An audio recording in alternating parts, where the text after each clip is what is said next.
There is no way I would ever say to someone, do not go and live in another country. And it's never too late. There's a lot of people that think, it's too late now, I'll never learn the language. No, literally never ever too late to learn a new skill. I'm not trying to be biased, but I think Italian food probably is up there with some of the best food in the world. Right, so you're the person that picks the tomatoes, then it's Nan is always the one that's making the sauce, then you're on bottling, you're on screwing the lid on, it's like a proper family thing. Danny, it's great to have you on the podcast, mate. How are you doing? Yeah, very well, thanks, man. How are you? Yeah, really good, man. So I can't wait to talk to you about lots of different elements, because I know we've got a lot of things in common. Like, we both love food. I really want to pick your brains on all the languages you speak, and also learn more about what it's like to grow up in an Italian household as well. There's a lot of fun growing up in an Italian household, I'll tell you that. But I first want to start with the fact that you're the producer and host of the Roundup show on Marlow FM. Where did your love for radio spark from? That's a great question. I have no idea. I think maybe selfishly, I just like talking a lot, and I heard that a lot from friends when I was growing up. They're like, "You love talking, don't you? You never stop talking." And then I thought, well, maybe I should just do radio. And then I took a gap year after I finished my undergraduate degree, and I was like, I don't really know what I want to do. And then I just saw Marlow FM. It's literally down the road from where I live back at home, and I thought, I'll go for it. And then started off completely out of my comfort zone on a Friday night drive time show, talking about like music and like current events. And that is like completely not me. So I was having to do like a lot of research before every Friday night, and then just did that for a year. And then, the sports show came up, and I was like, that is me. That is very, very me. So just went headfirst into it. Brilliant, man. Were there any DJs you listened to growing up which have influenced your style? No, as a kid, I always loved Capital Breakfast, like in the mornings driving to school, because we were always late. I always managed to hear like the end of the breakfast show and then the start of the next show. So I got I was sort of, I'm probably showing my age, like Chris Tarrant was like the person that I grew up with being the Capital Morning Breakfast show. Then it moved on sort of Johnny Vaughan a little bit. And then as I've gotten older, like Greg James is fantastic on BBC. So there's like quite a few like non-sports people that have sort of shaped the way that I try to style my radio on. But I think like you'll find it as well. I'm sure you found it with this podcast, the episodes you've done. You can sort of take things from people that you listen to, but at the end of the day, you'll find your own style that you're sort of comfortable with and you just sort of fly with. Oh, fantastic, man.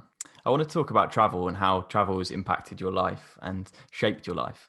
How important is travel to you? I love it. It's, you know what, from an early age, without realizing it, it was probably the most important part of my life, because my mum was a travel agent, and that was something that, like, as a kid, you just never think about it. It's like, it's just what my mum does. But then realize, like, subconsciously, I just always had travel around me. And I guess also coming from an Italian family, like my dad came over to England when he was 18. So there was always that aspect of him doing like quite a weird travel to come to a country, didn't speak any of the language.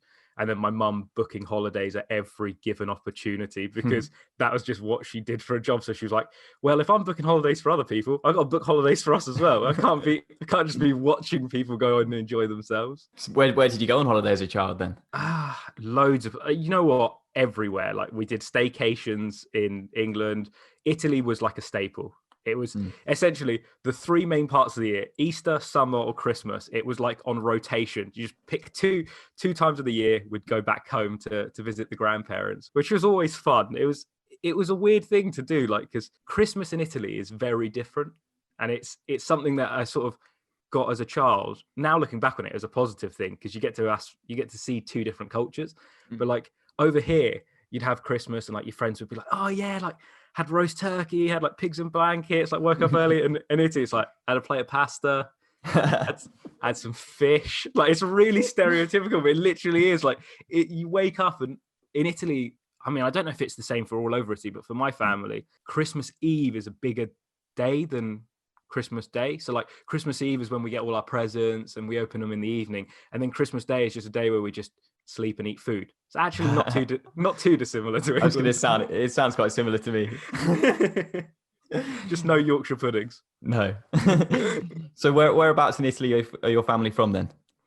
So we're from Sicily, and my dad's from this small little town called Castelltermine, which is in Agrigento, which is like a it's a really sort of like historical place in Sicily. There's like a lot of like ancient ruins and stuff, and it's a really nice place to see as well. Like when you get the opportunity to actually travel out, I didn't do it much as a kid because you're just going home to see the grandparents, but you get to actually understand there's quite a lot of history around, which is always nice to pick up when you actually appreciate it. So you spent most of your holidays in Italy in Sicily? Yeah, I don't think I went to mainland Italy until I was older. I mean, they potentially could have gone when I was like very young, but I don't remember going. The only time I ever remember going to mainland Italy was one holiday where my dad, I don't know why he decided to do this, but he thought, let's drive to Sicily because that's a thing. That's a thing you do with two young children. Like I think I was 8 maybe, and my brother would have been like 5. I think maybe a little bit older, but we just drove all the way, took the ferry over to France, drove through France all the way through Italy in a not a very spacious car. I'll be honest, it was uncomfortable. We got there in the end, but I want to say it was like a day's worth of driving. It wasn't. Wow. It It would have wasn't. been more, surely. It was horrendous. I was young, so I can't really remember, but it was. I've never been more happy to step out of a car in my entire life. Just, are we there yet? The whole Literally, like I think there was a thing that I developed probably from that journey is the fact that I just fall asleep as soon as I get on any sort of public transport. If I know I've got a long journey ahead, I'm like, you know what? It's just easier to fall asleep. But I'm very jealous. It's not even a long journey. I remember when I like 2 or 3 years ago, was in Spain, and we were just flying from Spain to Berlin, which I think is like a 50-minute flight. Just fell asleep. Just got on the plane and was like, yeah, I think I should probably have a nap. I want to take us back to that trip that you took to Italy, because we've spoken in the past about the differences between the north and south of Italy. And I wondered if you could elaborate on that for our listeners. Yeah, so I guess I'm probably like a really biased person to ask because I don't know many Northern Italians, but I think there's like like a weird rivalry. So it's like Southern Italians. My grandparents were like, yeah, there's Northern Italians and their ways. But I think it's just a difference in sort of what is prevalent. So in the South, you get like a lot of crop farming, you get a lot of gardening. So like my grandparents, I don't really know what the English word for it is, but they have like a country house, I think is the way, where they do like so they like raise animals, like as they've gotten older, less animals, but like more sort of vegetables. I mean, tomatoes are just a staple. Like it's stereotypical, but it is true. Like I remember as a kid going back, and it's like if you're there at the right time or the wrong time, depending if you're lazy, it's like it's a proper family. Like, right, so you're the person that picks the tomatoes. Then it's Nan is always the one that's making the sauce. Then you're on bottling, you're on screwing the lid on. Like it's like a proper family thing. Whereas in the north, it's more sort of more your technology, more of your industry. So the north is, it's probably fair to say, is more richer and probably more comes from it, whereas the south provides you with all the tasty foods that everyone enjoys over here. So what was it like being involved in that environment as a child, growing up with food as a big part of your life from an early age? Oh, I loved it. The funny thing is, like, I have a younger brother, and we sort of have two very different attitudes towards food. So whereas we both obviously grew up in exactly the same household, I just like took to food like a duck to water. I just loved it. So I was always like trying to learn things. I was always trying to get involved with my grandparents, always getting involved with my mum. Whereas my brother just sort of took a backseat and just didn't really bother. Looking back on it now, that sort of shaped my idea of why food has become so important in my life. Like when you taste good food that early on, you kind of don't want to eat anything else. It just makes sense to go, well, this tastes amazing. So why would I not learn how to make food like this so that for the rest of my life, I'm pretty cushy? Was your grandmother or grandfather one of the best chefs you've ever experienced then? Yeah. I mean, it's just one of those things that as a kid, everything they made tasted good. And I thought, oh, maybe it's just because I'm a kid and it's just supposed to taste nice. And then you get older and you're like, oh, no, I'm not a great fan of pasta, which is a very weird thing for an Italian person to say. But if my nan made me a plate of pasta, like I'd eat it happily and go back for seconds because it's just that good. I'm fair to my parents as well. Both my parents are really good chefs. I made my mum cry once. Back in a horrendous way. So she made a carbonara, which is stereotypically not a very Southern Italian dish. It's more of a Northern Italian dish, just because of the ingredients you're using. And it was really nice. Like it was lovely. And then the next day, my dad was like, "Oh no, I want to make one as well." And I was like, "Okay, like have like a cook-off." and my dad's was just better. Like it was just nicer. And it's because he used it like the proper traditional, like using an egg rather than putting in cream and stuff to make it. And obviously I was like 13 years old. So I was like, oh, this is really nice. It's probably better than mum's. And mum was like, that's fine. All right. Well, maybe dad could come back home early from work every day and cook. And I was just like, I didn't mean it. I'm sorry. I wanted to keep the theme of Italy going and ask you, is there a best kept secret in Italy? Somewhere which perhaps doesn't get spoken about, but you would suggest? Ooh, that's a great question. You know what? There's a lot of places in Italy that I'd love to go to. And I haven't been to mainland Italy much. I've been to Rome a couple of times, which is sort of classic. Like you think of Italy, you think, oh, let's go to Rome, let's go to Milan. But just talking from experience, there's a place in Sicily called Taormina, which is, it's just like a touristy town, but it's just really nice. It's not really that busy. There's a lot to see. You can go see Etna around the corner as well if you're a fan of volcanoes. And it's just a sort of quaint, nice little place. But you can't really go wrong in Italy, to be honest. You go to the north, you get, like we've talked earlier, you get sort of more sort of industry. So it's a bit busier. It's a more sort of cosmopolitan city. As like you go London, it's essentially like Milan, Rome is that sort of city. Whereas if you go down to the south, you go to Naples, go to Pisa, you go to Venice, you got sort of more quaint. I know those aren't best kept secrets. Everyone knows Venice, but if you go sort of down the south, you can just find some really nice, quaint places where, you know, you can just sort of grab a drink, grab some food and just completely relax and not have to worry about anything. Yeah, nice, man. So how did you find Rome when you went there? You know what? I like Rome, but I wouldn't go back again. I've been a couple of times. The first time I went was lovely. I'd never been before, so it was proper touristy. Go and do all the things, you know, go and see the Vatican, go and see the Colosseum. I actually went originally to go and see a Maroon 5 concert, and they cancelled the day I arrived because such culture. My love for Maroon 5 also comes from traveling, which I'll no doubt get onto later. Nice. But like, got there and literally a day later they're like, sorry, Adam Levine's ill, so cancelled. And I was like, oh, I've got to do something now. So me and a mate just decided to go around doing all the touristy bits. And then a few years later, when I was a bit older, went back again, and it was a little bit more family orientated. So it was going to a few nicer restaurants because I wasn't paying at that point. So I was like, oh, I can have some nice food.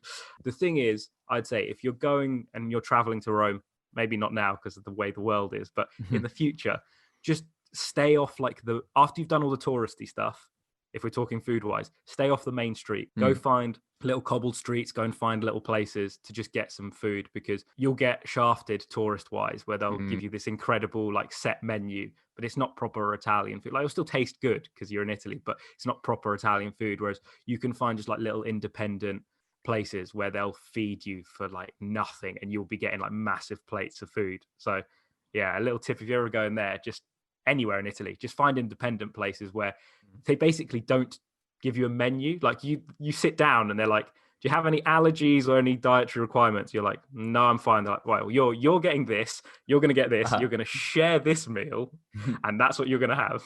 Did you see Molly May from Love Island speak about Italian food recently? It made my blood boil. It's just it's not that good. It's like, sorry, what? I've been loads of times and it's just overrated and not that good. Well, you're wrong. I'm sorry. But like, thing is, I'm one of those people that it purely depends on what your idea of good food is, because I've got a lot of friends who love spicy food. So they're not really big fans of Italian food because there's not really much spice in Italian food. But then I always go back with, well, you don't need to just make food spicy to make it taste good. I want to move away from food a little bit and talk to you about travel again. So is there a favourite city you've ever been to in the whole world? Oh, New York. Is that cliche to say? It's everyone's favourite. There's just something about it. It's just so good. And I think it's the fact that you can basically be in like 10 different places at once. Like you can go to sort of Brooklyn and experience that side of town. You can get the subway to just another part of town, and you can, I don't know, see like Staten Island if you go over the ferry. And it's just like you can experience these completely different cultures within one city. So you feel like you're on sort of multiple holidays at the same time. And I've been lucky enough and fortunate enough to go back a few times, and every single time it's just, unlike Rome where the second time was a bit like, I've seen this. Second time I went back to New York, it's like I'd never been there, just discovering new things. When did you go? The first time I went it would have been 2014, 2015, with my parents, and it was great. And then the second time I went was last summer, my cousin's wedding in Ohio. And I thought, you know what, might as well. We had to change at Newark. So I was like, well, might as well spend a few days in New York anyway, because we're going to have to change. And yeah, it was just as good as the first time. You just get to see new places, get to see new things, even going back to the same like sites, going back to the Rockefeller Center, going back to all the normal places. You still go, this is still great.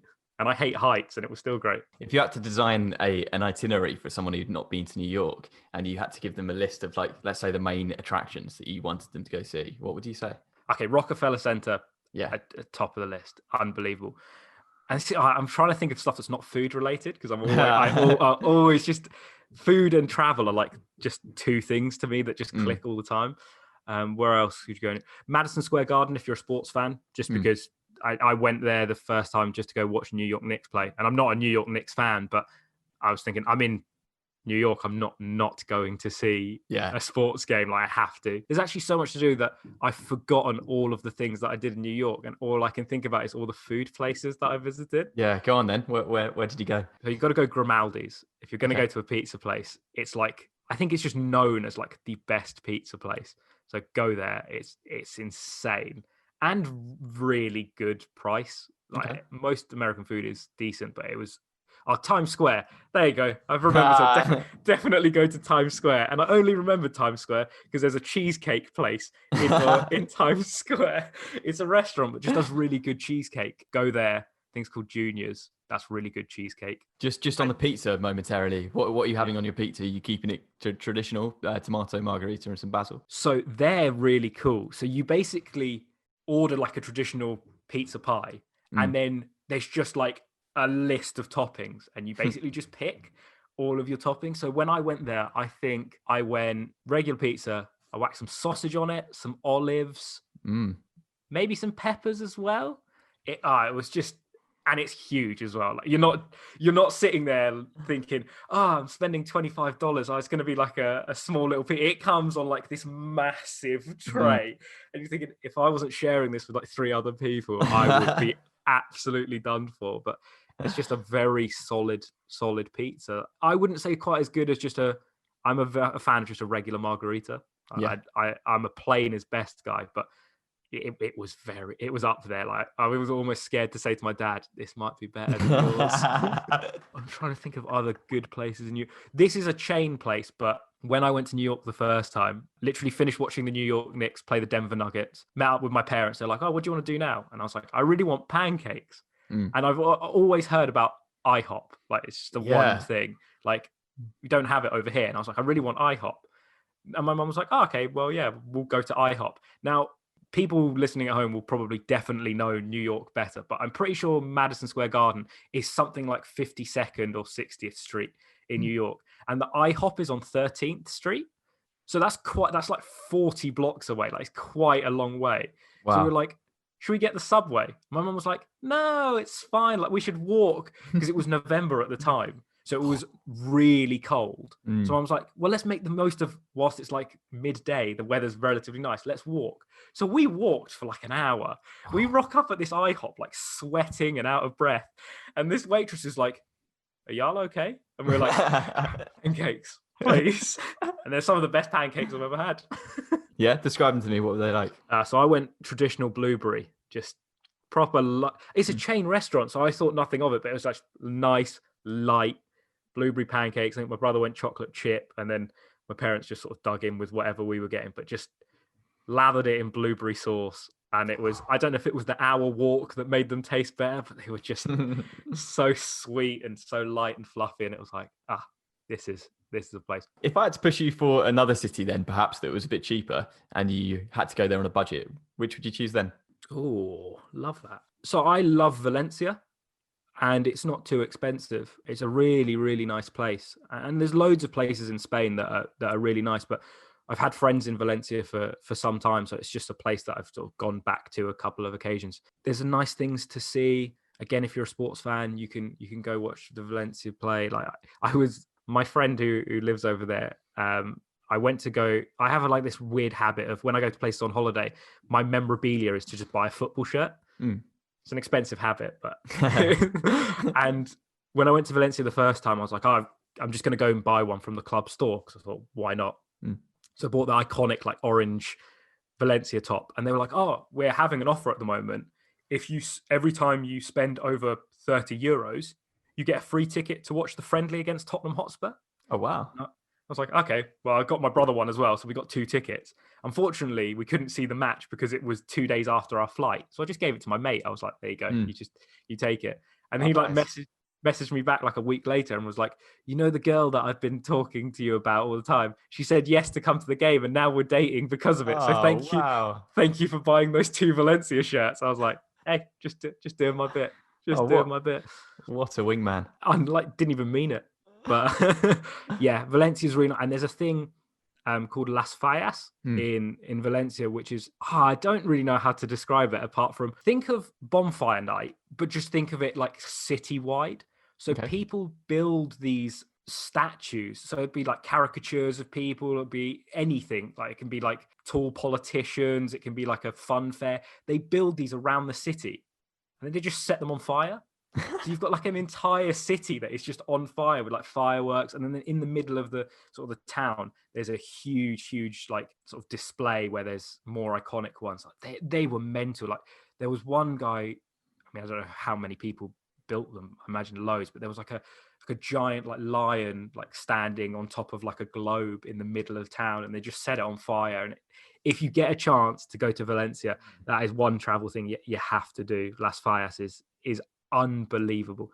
You don't need to wrap up warm, even though it's like freezing cold. There's just fire everywhere, so you're quite warm. Amazing. If you could live in any other city, New York again, but I feel like I can't just keep saying New York. That's fine.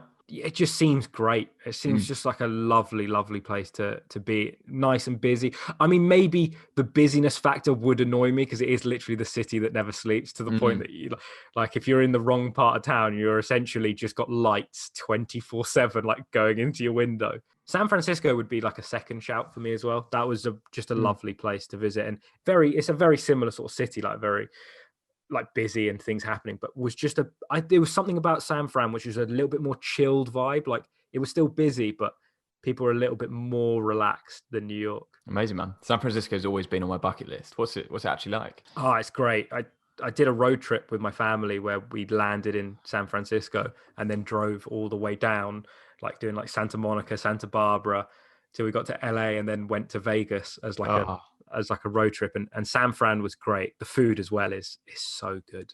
It's just proper nice food. I had probably one of the best meals I've ever had there. It was literally just a simple bowl of like crab chowder in like a sourdough bread.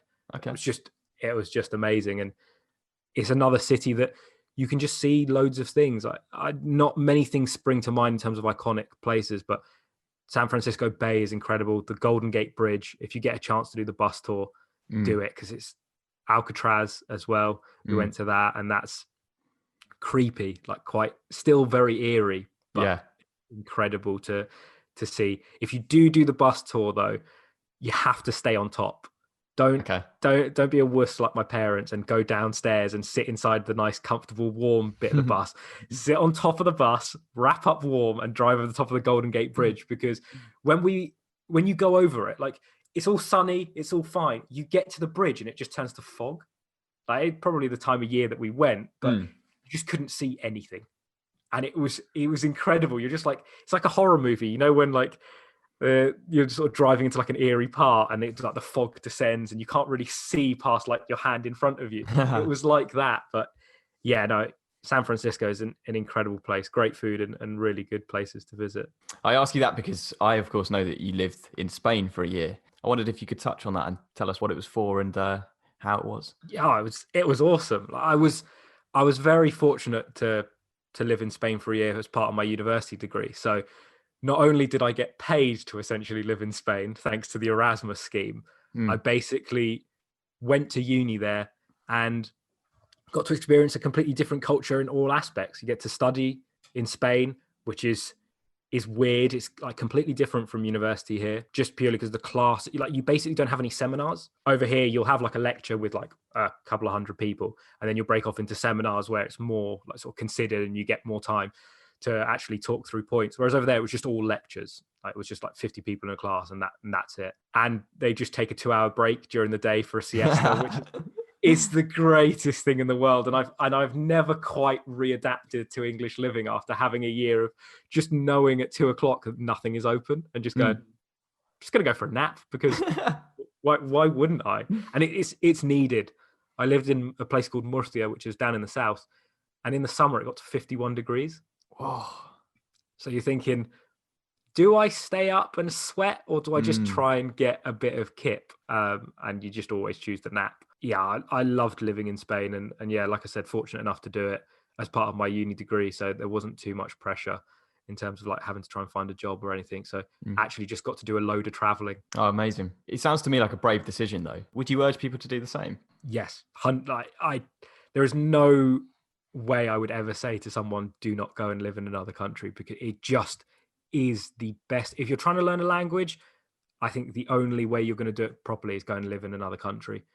Go in and indulge in everything, because you pick up things from a language side of things. You pick up things that you would never think of, because you're sitting there, you're learning a language. Like I'm going to learn, where's the train station, or like how do I go here? How do I go there? You learn your normal things. But then in English, we use so many like slang words that no other person from another culture would ever understand unless they went there and went, I have no idea what this means. Like, can you explain it to me?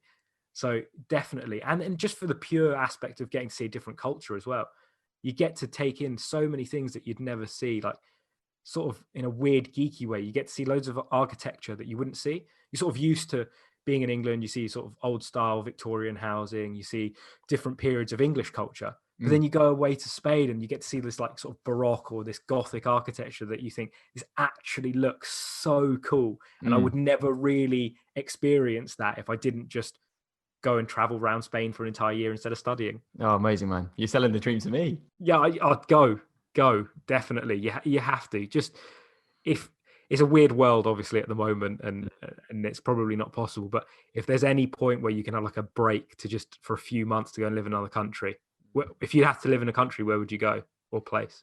I think, although I've never even been, the idea of living in somewhere like Thailand or Bali really stands out to me, just because of the amazing kind of sights you can see. It just seems like a different world. And especially, I kind of think because I've never been, it's just all in my mind at the moment. It's all this distant dream, especially at the moment when we can't travel.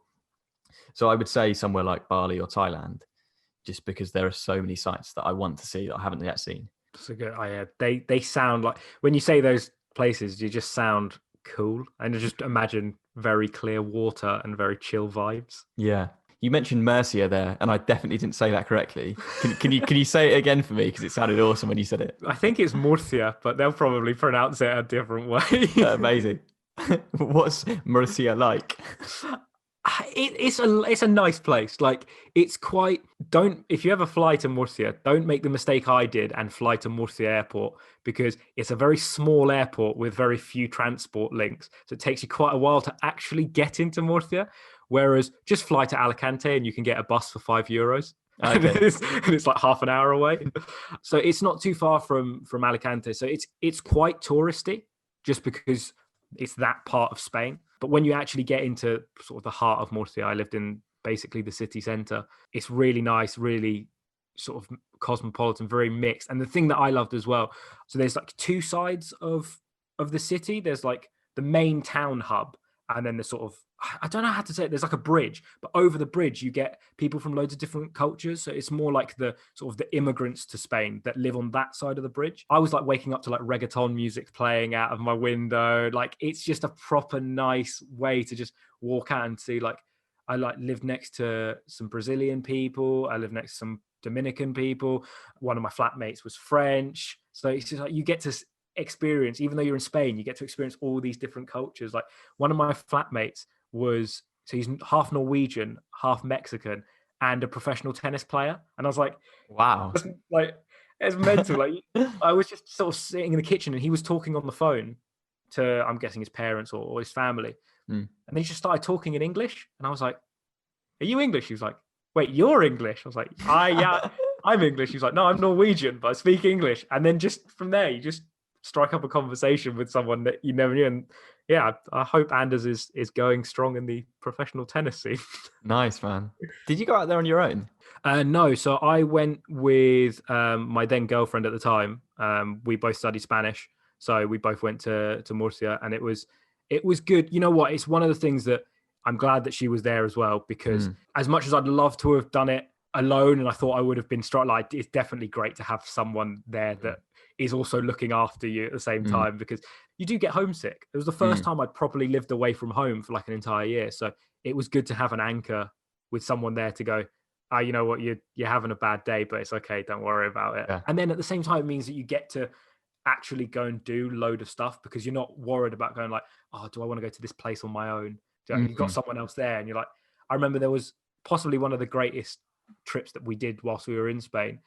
It was like a Thursday night, Friday night. A couple of two friends that we'd met there as well were like, oh, we're going home this weekend. They both booked, so we basically had nothing to do, and we were like, well, we're not just going to sit and do nothing for the weekend. So we just booked a trip to Seville, because we were like, why not? We've got nothing else to do. So we looked, and we were like, the bus leaves in like 3 hours. It was like midnight. Like, well, might as well. It's a 7-hour bus ride. Wow. So we're just going to sleep on the bus anyway. We might as well.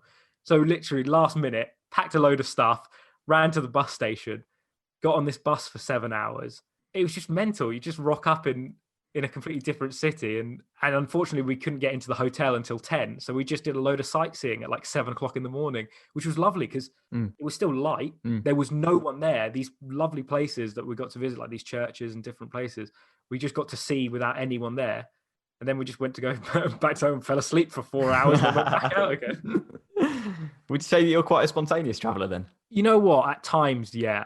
I like traveling. I'm not as spontaneous as my mum, who is the sort of person who will just walk in the room and go, I've booked us a trip to Dublin. How? You were at work 20 minutes ago. How do you even do that? But I think I'd probably say in times I'm spontaneous, but I like to plan things out. So probably not to spontaneous. But there's just sometimes where I'm a person that like reacts to how other people are. So if someone, like if you ran to me and were like, I've got a spare ticket to go to Dubai, do you want to come? I'd be like, yes. I'm not, it doesn't matter where. Like you could say like, I'm going to Bognor Regis. I'll be like, yeah, all right. Like, I don't mind that at all. That's part of the joy of traveling as well. Sometimes you just, like you were saying earlier, sometimes you have these dreams and you're like, oh, this is going to be idyllic, this is going to be picturesque. And then there's other times where you just sort of rock up and you go, I had no idea this was here, but it doesn't make it any less impactful. Like if anything, it makes it even better because I had no clue that I was going to rock up to this place. A bit like that Seville trip where we booked it literally on the night last minute. And it was just like, oh, okay, I wasn't expecting to be in Seville on a Saturday morning at 6 a.m., but here we are. Yeah. You mentioned that you were out in Spain studying Spanish.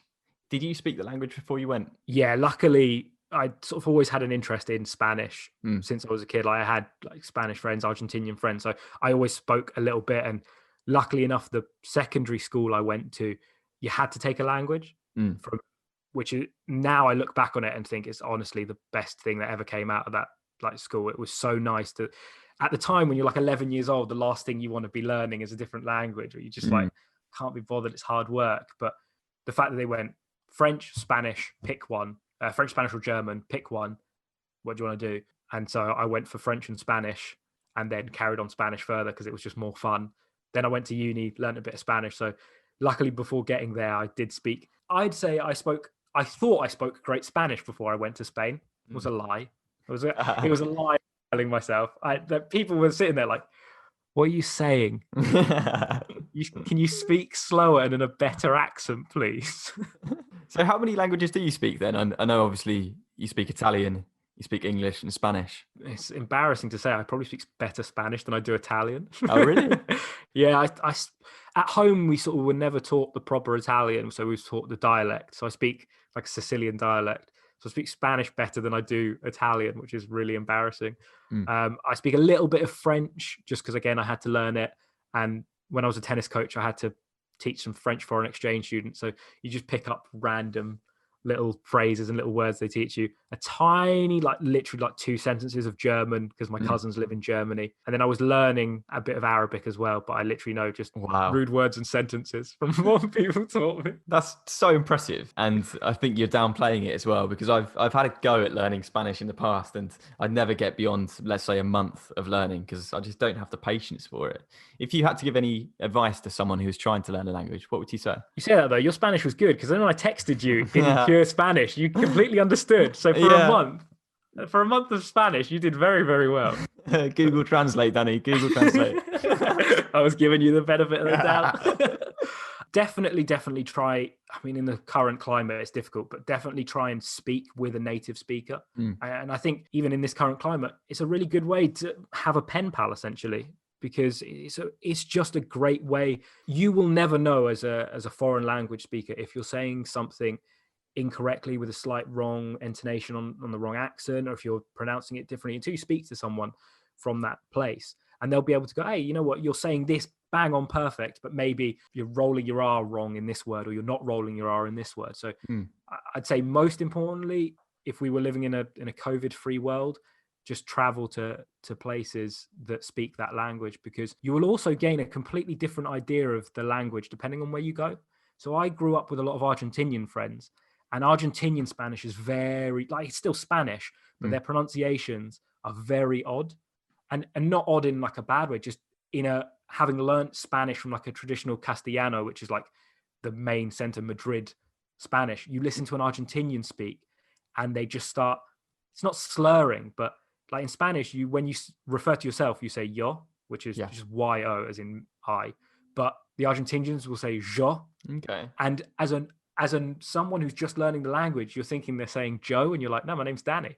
That's not my name. They're like, no, that's how you say I, and it's incredible. So yeah, I'd say my one piece of advice is practice loads, but definitely just try and speak to someone from that country, because it's like riding a bike. You never really forget. You say practice loads there. How much time do you think you have to commit to learn a language? It purely depends on the person. I don't really believe there's that whole like, I'll put in 10,000 hours thing. And I'm not a fan of that, because you can put a lot of time into something and still be terrible at it if you're not doing it right. You can learn a language and you can put your 10,000 hours in, but if you're not learning it in the right way, or if you're learning it in a way that isn't efficient, you'll never actually be good at that language. So I think it purely depends on the person, because some people just have a skill to picking up languages a lot quicker. I think it helps knowing that I grew up in an Italian household, hearing a different language.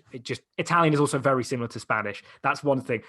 It's basically very similar. Like, you can hear a Spanish person talk to you, and even as an Italian speaker, you can kind of understand it. So I was very fortunate in the fact that it was something that was basically like, I can hear it already without having to do too much translation.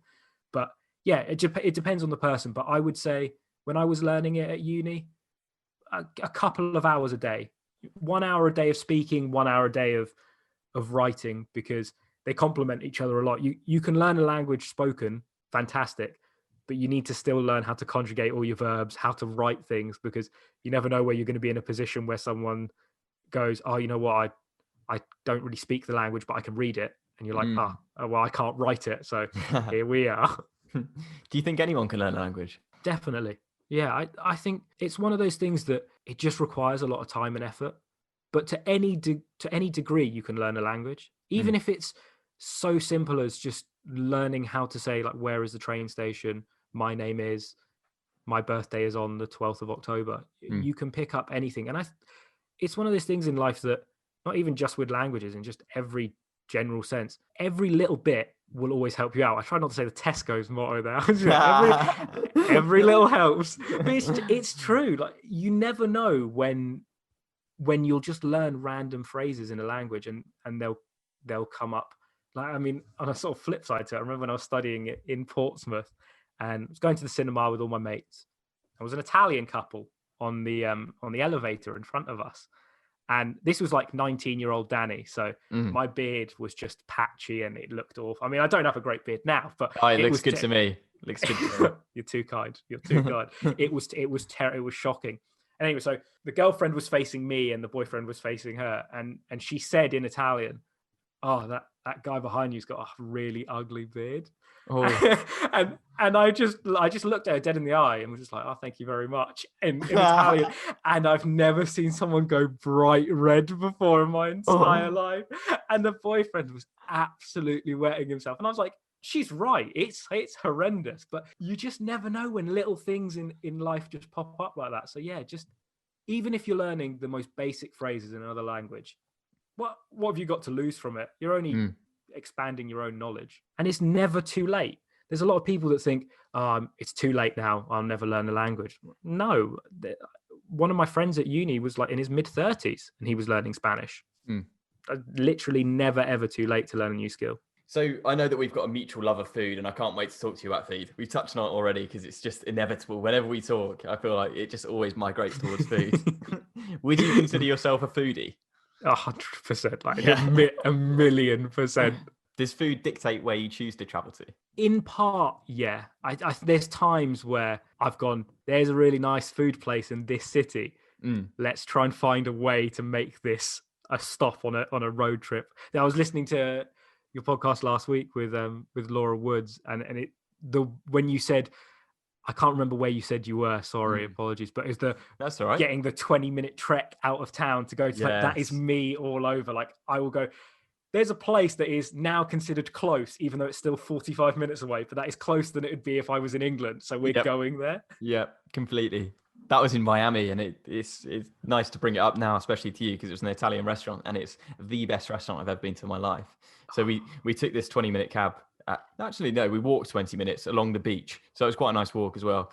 And we got to the restaurant, and it was this tiny, tiny little intimate restaurant. And there was a man in the front window. It was almost like a bay window. And he's just sat there with a desk in front of him. And he's just making fresh pasta, rolling it through the machine. And you're thinking, wow, this is absolutely incredible. So I'm just there because I've already been on TripAdvisor and I've seen that it's got 5,000 ratings, all 5-star. No one's dared rate it anything lower. So we go in and it's this dimly lit. The tables are quite close to each other, but far enough away from each other that it gives you that respect when you're talking to someone that I don't feel like I'm being earwigged. It's not Wagamamas. So, that's a nice meal. Let me have some of your meal. Yeah. So we sat down and this waiter came over and it's all really nice. Hands you the menu. It's quite simple as well. So they've got some specials. And I remember I had this spinach and ricotta ravioli and it came out and the table next to us had ordered this spaghetti. And I don't know if it's a dish which you know of, but it had this massive wheel of cheese and had this fresh spaghetti. And they just put this fresh spaghetti inside the wheel of cheese and started rolling it around with these tongs. Yeah. And that kind of coated it in that melted cheese and lifted it straight onto the plate. And I thought, I should have ordered that. It's food envy. Yeah.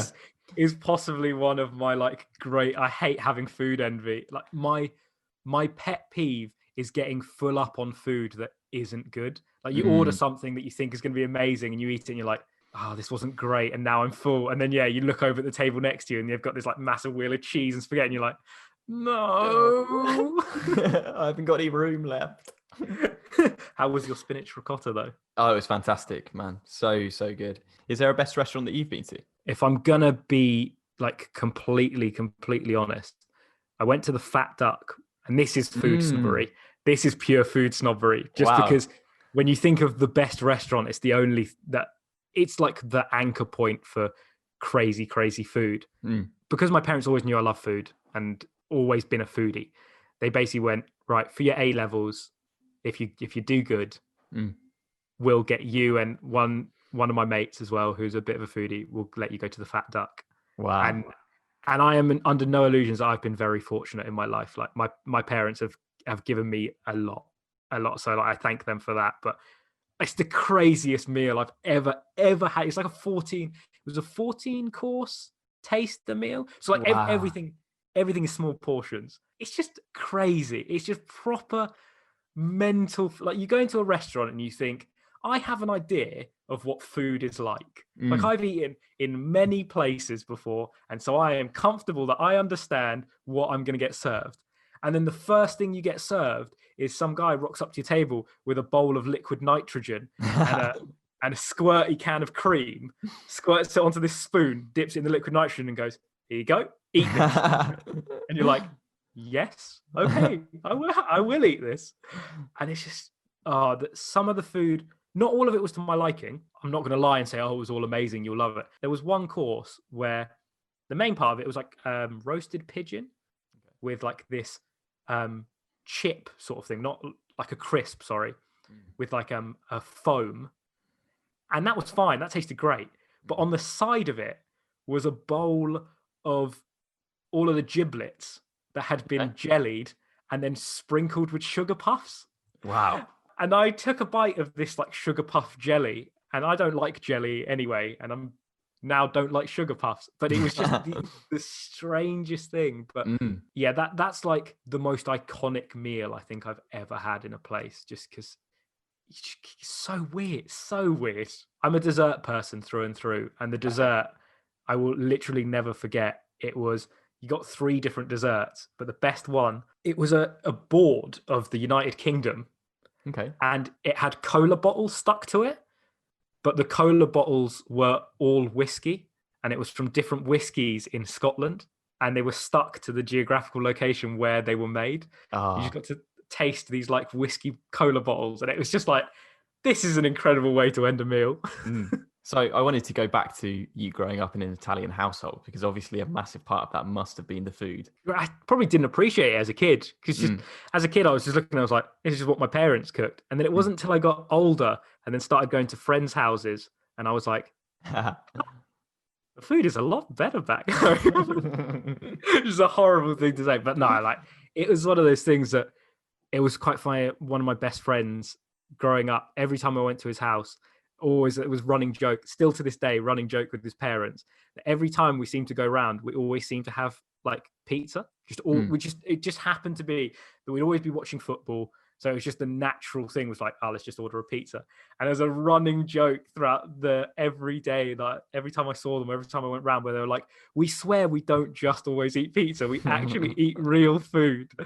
So yeah, growing up in an Italian household was, I think when friends came over, they were like so confused. They're like, why do you eat pasta and then more food? Like normally pasta would be like a main meal. But at my house, it would always be like, here's a plate of pasta and then here's meat, potatoes, something else. Yeah. And yeah, I think it gave me a good sort of outlook on life to go, hey, you know what? You can just cook good food from scratch, even if you're really busy. I saw my mum do it, like rush back home from work, still make a really nice plate of pasta. My nan makes a nicer plate of pasta. No offense, mum, but that's just I loved it. And also, like, now that my parents are a bit older and my dad's got a bit more time on his hands, especially like with winter and stuff, he's home from work earlier. Sunday is just a day where he just bakes bread and pizza, and it's so hard when you're trying to not eat excessive amounts of carbs to wake up to someone making pizza. It's so difficult, but I know I absolutely love it. Like, I'm not trying to be biased, but I think Italian food probably is up there with some of the best food in the world. Is there a signature dish which either your mum or dad cooks you, which you absolutely love? There's one dish that will always stick out to me, and it's just because it's like in English culture, when you're ill, people bring you soup. It's like the go-to thing. There's like an Italian like broth that essentially is just chop up like a load of celery, carrots, every vegetable under the sun, essentially. Whack it in, chicken stock, shred some chicken in it, cook it. And it's just, when you're ill, it tastes amazing. And even when you're not ill, it's just like a proper hearty winter sort of broth. And it's not really like an iconic Italian dish. Like loads of countries do that sort of just chicken broth. But I don't know why, but that is like the one plate of food that I will just happily have all the time. I think it's because it's not too heavily pasta based, but that is it's just basically liquid with tiny little, I don't know the English, but it's tiny little pasta in it. It's called pastina.